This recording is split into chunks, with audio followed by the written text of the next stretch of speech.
سلام دوستای عزیزم. ما امروز در منطقه 11 تهران در قلب تهران در محدوده خیابون جمهوری، خیابون حافظ هستیم و میخوایم زیر این بارون قشنگ تهران قدم بزنیم و لذت ببریم.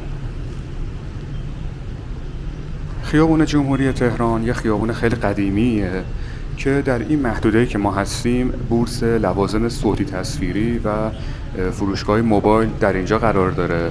پاساژ معروف چهارسو، پاساژ علاءالدین، پاساژ موبایل ایران در این محدوده هستش و اینکه اگه دوست دارین و خواهان خرید لوازم صوتی و تصویری و موبایل هستین، میتونم بگم بهترین جا در تهران این مرکزه.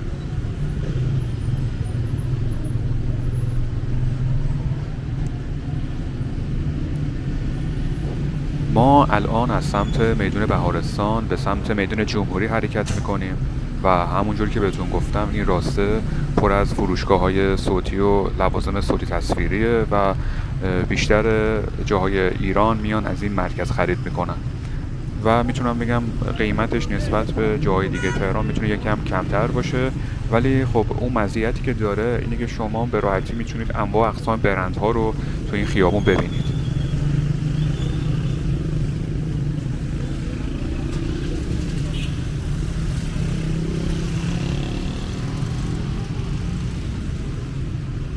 خیلی ممنونم که مثل همیشه حمایت میکنید. واقعا حمایت های شما به ما انگیزه میده و باعث میشه که ما برای شما هر روز ویدیو تولید کنیم. ممنون میشم که اگه از این ویدیو خوشتون اومده کانال رو سابسکرایب کنید و این ویدیو رو هم لایک کنید. خیلی ممنونم از حمایت همیشگیتون.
جاذبه بفرمایید.